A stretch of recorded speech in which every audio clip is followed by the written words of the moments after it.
Salut! Si tu cherches à comprendre les clés mentales pour réussir à jouer moins de 80 le plus rapidement possible, mais surtout avec le sourire et en prenant max de plaisir, tu es au bon endroit. Je m'appelle Paul et bienvenue sur Tribu Golf.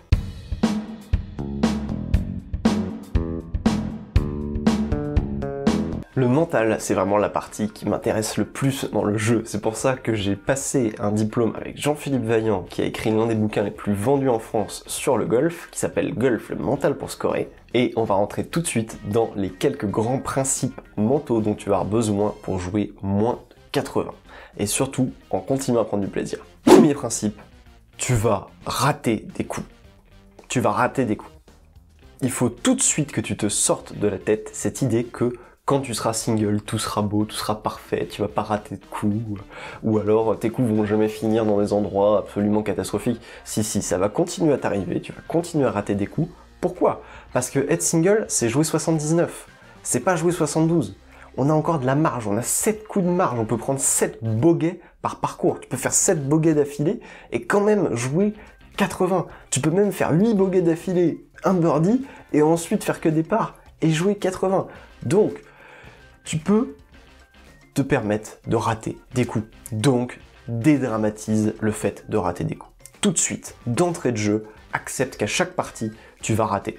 Quand tu fais des coups ratés, il faut que tu apprennes à les accepter. Qu'est-ce que c'est qu'accepter un coup raté? C'est voir sa balle qui sort par exemple complètement à droite et dire « Ok, c'est un coup raté ». Voire même, quelque chose qui marche pas trop mal, c'est « Ma balle sort complètement à droite ». Bon bah tu sais quoi, même McIlroy il rate des shots. Voilà, je l'aime bien celui-là, ça marche pas trop mal. Accepte que tu rates des coups. Accepter qu'on rate des coups, c'est pas se dire bon bah de toute façon je suis nul donc c'est normal que je rate. Non, ça c'est pas rater, ça c'est se flageller. C'est pas accepter, c'est se flageller et ça marchera pas.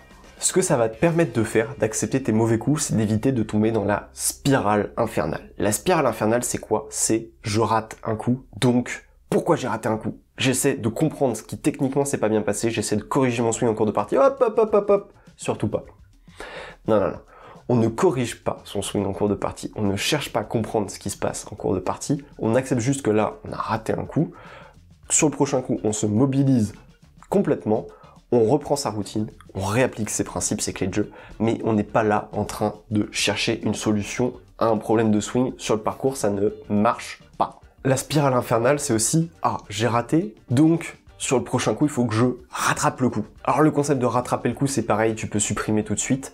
Tu as le droit de faire des bogeys. Donc, si tu t'es égaré, accepte de prendre un coup de recentrage et d'attaquer le green avec un coup dans la vue. C'est pas grave, ok?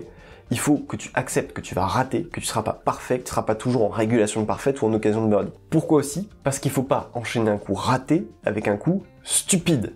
Qu'est-ce que c'est l'enchaînement typique coup raté, coup stupide? C'est je viens de rater une balle, bon, ma balle a fini en limite, qu'est-ce que je fais? Je me précipite, je remets une balle sur tee, je reprends le même club, je refais la même bêtise.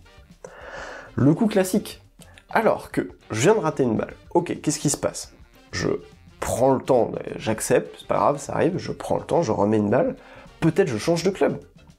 Peut-être que c'était pas un problème de club et que simplement j'ai mal approché le trou. Peut-être que techniquement j'ai raté quelque chose. Mais si tu pars dans le même élan que ce que tu viens de rater, comme par exemple quand tu viens de rater une approche, si tu te remets tout de suite à en faire une autre, elle va pas être très bonne.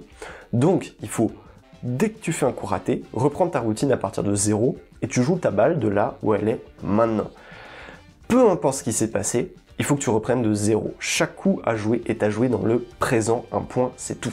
Le deuxième principe, c'est apprends à devenir un sauveteur de trous. Qu'est-ce que c'est que d'être capable de sauver des trous? C'est d'être ce gars super énervant match-play qui, malgré une mise en jeu aléatoire ou malgré une balle qui a fini dans le bac, arrive à s'accrocher à son par.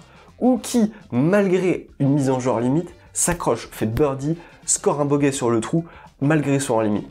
C'est d'être ce mec qui lâche jamais rien. C'est d'être cette personne qui arrive toujours à s'en sortir. C'est d'être cette personne qui accepte que, non seulement qui regarde toujours où vont ses balles, qui retrouve sa balle, qui arrive à faire un coup punché sorti de nulle part et qui au final prend qu'un bogey, alors qu'il avait une balle quasiment injouable. Ça, c'est être un sauveteur de trous et ça va te servir. Probablement la clé la plus importante du mental, être focus. Être focus, c'est quoi? C'est être en train de régler un problème dans le présent. Le seul problème que tu peux régler dans le présent, dans le golf, c'est le coup qui se présente à toi. C'est pas le score que tu veux faire sur le trou, ou je suis dans mon système 6-6-6 ou pas. Non, non, non. Une fois que tu es sur le parcours, la seule chose que tu peux faire, c'est d'être là, concentré sur ce que tu as à faire. C'est regarder le lie, le vent, le dénivelé, la distance, quel club je dois choisir, comment je peux jouer le coup, où est-ce que je peux rater, où est-ce que je peux pas rater. Voilà. C'est d'avoir une routine précise. Il y aura des vidéos en long, en large et en travers sur la routine sur la chaîne. Mais d'avoir une routine que tu exécutes à chaque fois, qui soit tout le temps la même, que tu n'acceptes de ne pas effectuer sous aucun prétexte. Il faut toujours être régulier, être concentré, toujours visualiser l'effet que je veux donner à ma balle. Où est-ce que je veux aller? Quelle est ma cible? On joue pas un coup sans avoir une cible. On joue pas un fer 7, tiens j'ai un fer 7 à taper, il faut que j'aille par là, je m'aligne un point c'est tout. Non, il faut avoir un objectif, penser comment ma balle va tomber, comment elle va réagir, par rapport à mon lie, qu'est-ce qui se passe? On sort du mode par défaut. Si on veut scorer plus bas, il faut penser plus intelligemment.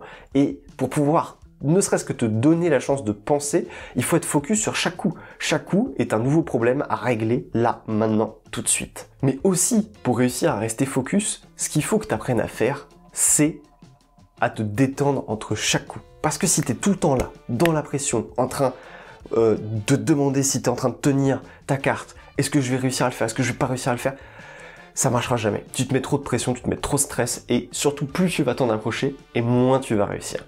Donc, entre chaque coup, tu te détends, tu profites de la balade, t'es dans un endroit fantastique, t'es dans un golf, en train de jouer au golf. Il n'y a rien de plus cool que ça. Donc, il faut que tu profites du moment entre chaque coup. Il y a très peu de personnes qui seront performantes en étant concentrées tout le temps sur chaque coup. Il y a certaines personnes, en revanche, qui ont besoin de ne pas sortir complètement de leur bulle, de marcher loin devant, de penser aux oiseaux, sentir l'herbe sous les pieds, sentir le vent, etc.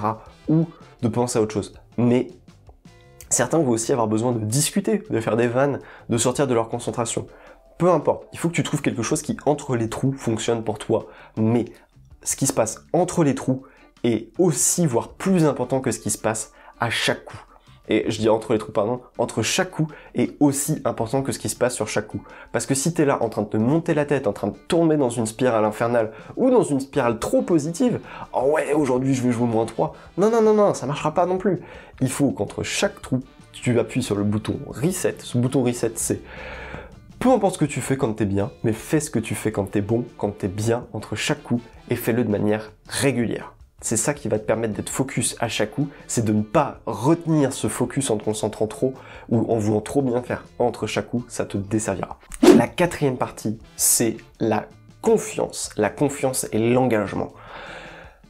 Quand tu as fait toutes les étapes d'avant, c'est-à-dire que tu as respecté ton lie, tu as respecté ta stratégie de jeu, tu es en train de jouer un coup qui est pas stupide avec un bon club, dans ce cas, tu dois être à 100% confiance dans ta capacité à jouer le coup. En préparation mentale, c'est ce qu'on appelle l'autorisation de jouer. Tu te donnes à toi-même l'autorisation de jouer parce que ce que tu fais est bien à ce moment-là. Si t'as pas confiance à 100% dans ce que tu es en train de faire, ne le fais pas. A priori, c'est que tu es en train de faire une bêtise. Ça peut être ton corps qui est en train de te parler en disant « écoute, là je le sens pas », ou alors t'es pas correctement aligné, ou alors t'as une balle en montée mais t'as grippé comme d'habitude donc tu risques de gratter, etc. Peu importe. Mais si t'es pas confiant à 100% dans le shot que tu t'apprêtes à jouer, ne le joue pas. Une fois que t'as fait tout ce qu'il fallait, accepte, fais-le, fonce, te retiens pas. Vaut mieux jouer à 100% un coup qui a été mal pensé, plutôt que de jouer à 80% un coup qui a été mieux pensé, parce que ça marchera pas. Un bon indicateur de ça, c'est est-ce que ça t'arrive de prononcer la phrase « je savais que j'aurais pas dû ». Ça, si tu veux jouer moins de 80, il faut plus que ça t'arrive. Si à un moment tu te dis « bon bah si je rate ça, je me dirais que j'aurais pas dû » ou « je savais que je devrais pas, mais je le fais quand même », non, ça, il faut tout de suite que tu apprennes et que tu acquières la discipline de ne pas jouer le coup. Si par exemple tu fais ta routine, là il y a un bruit qui t'a dérangé, tu stoppes, tu joues pas, tu reprends ta routine depuis zéro. Vaut mieux reprendre sa routine de zéro, et si ta grande inquiétude c'est qu'il y a une partie derrière et que tu as peur de la ralentir, souviens-toi d'une chose très simple, mieux tu joues au golf, moins tu prends de temps à jouer. Moins tu fais de coups, moins ça prend de temps. C'est aussi simple que ça. Donc, meilleur sera ton coup, moins de temps tu vas prendre à jouer la partie. On se précipite jamais, ça ne marche pas. Et la dernière chose, c'est réfléchis. Sors du pilote automatique à chaque situation de jeu, à chaque partie. Il y a tellement de choses, il y a tellement de variables. Prends le temps, à chaque coup, de réfléchir. quel est mon lie, quel est le vent, quel est le club que je peux jouer. Arrête d'être là en train de te balader avec juste tes clubs et de jouer à chaque fois le coup le plus long que tu peux. Il faut que tu commences à jouer de plus en plus intelligemment et tu vas voir que plus tu vas jouer intelligemment et plus tu vas trouver de nouvelles manières de jouer intelligemment et plus tu vas être bon et plus ça va bien se passer pour toi. Voilà, toute cette série de vidéos, le but c'est de t'encourager à sortir du mode par défaut, à appliquer des principes que tu n'appliques pas forcément d'habitude parce que c'est pas des principes liés au swing. D'ailleurs, si tu veux un seul conseil pour bien jouer au golf, le swing sur le parcours, tu oublies, tu connais rien au swing, ne corrige pas ton swing en cours de partie, ça ne te servira pas. Voilà, il y aura une petite vidéo bonus qui sera disponible avec mes notes en description. Je te laisse t'abonner au club email, ça te renverra vers une page sur laquelle tu pourras accéder à la vidéo exclusive et à mes notes sur cette série de vidéos. Je te remercie de m'avoir suivi, je te laisse t'abonner et mettre la cloche pour recevoir mes prochaines vidéos. Merci beaucoup de m'avoir suivi et je te dis à la prochaine pour une nouvelle vidéo. Allez, salut!